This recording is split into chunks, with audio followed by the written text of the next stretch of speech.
মর্মান্তিক একটি ঘটনা ঘটে গেছে। যে ঘটনাটি হয়েছে গতকালকে এখানে গোসল করতে আসার পরে লোককে হঠাৎ করে উঠাও। এখানে অনেক লোকজন আসছে এবং ফায়ার সার্ভিসের লোকজন আসছে খোঁজাখুঁজি করার জন্য। এখানে মেয়ের বাবা উপস্থিত আছে, বিস্তারিত ওনার কাছ থেকে জানবো। কালকে বাসাতে বাইরে আসছে কিছু করার দিকে গোসল করলে আসলে মূলত আসছে হাঁটতে এসে দিয়ে দিই মানুষ নাই গোসল করতেছে মনে করো গোসলা করতে দেয়া এই পানির থেকে এক স্টেপ গেল ওই কিন্তু 14 হাত পানি। আচ্ছা, ওই 14 হাত পানি তোলে গেছে 7 জানে না চলে চলে গেছে। মানে আর লোকটা খুঁজে পাওয়া যায় আর খুঁজে পাওয়া যাচ্ছে না। ছোটো ছোটো বাচ্চা যে আমরা খবর দিতে আমরা দূরে আসছি এসে আমরা পাই না।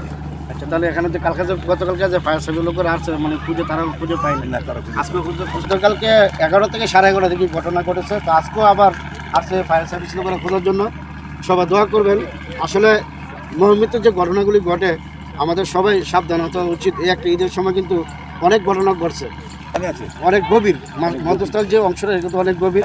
তো দেখা যাক তারা মানে কী করে। আশাবাদী আছি ইনশাআল্লাহ, দেখা যাক পাওয়া যায় কিনা। কাজ করতে গেছেন গতকাল কি আপনার কাজ করছেন? এখন আশাবাদী করা যায় কিনা যে আমরা আমাদের দিক থেকে সর্বোচ্চ চেষ্টা চালাচ্ছি, বাকিটা আল্লাহর উপর ইচ্ছা। আপনারা সবাই দোয়া করেন এই আর কি। আল্লাহ অবশ্যই সম্মত শুনতে পাচ্ছেন যে আপনারা সবাই দোয়া করবেন। আসলে তারা হচ্ছে চেষ্টার মাধ্যম, তারা গতকালকার থেকে চেষ্টা করতেছে। এবং পানির যে স্রোত, প্রচুর পরিমাণ পানির স্রোত, এই স্রোতের কারণে হয়তো কোথায় গেছে বলা যাচ্ছে না। সবাই দোয়া করবেন এবং ভিডিওটা সবাই শেয়ার করে দিবেন। তারপরে আমরা আশা রাখতেছি বাকিটা আসলে আল্লাহ দিচ্ছে। আপনারা উপর থেকে সবাই দোয়া করেন এইটুকুই, এর বেশি আর আপনাদের কিছু দেওয়ার মতো নাই। না, আমরা আমাদের চেষ্টাটাও দিয়ে যাচ্ছি। ধন্যবাদ আপনার।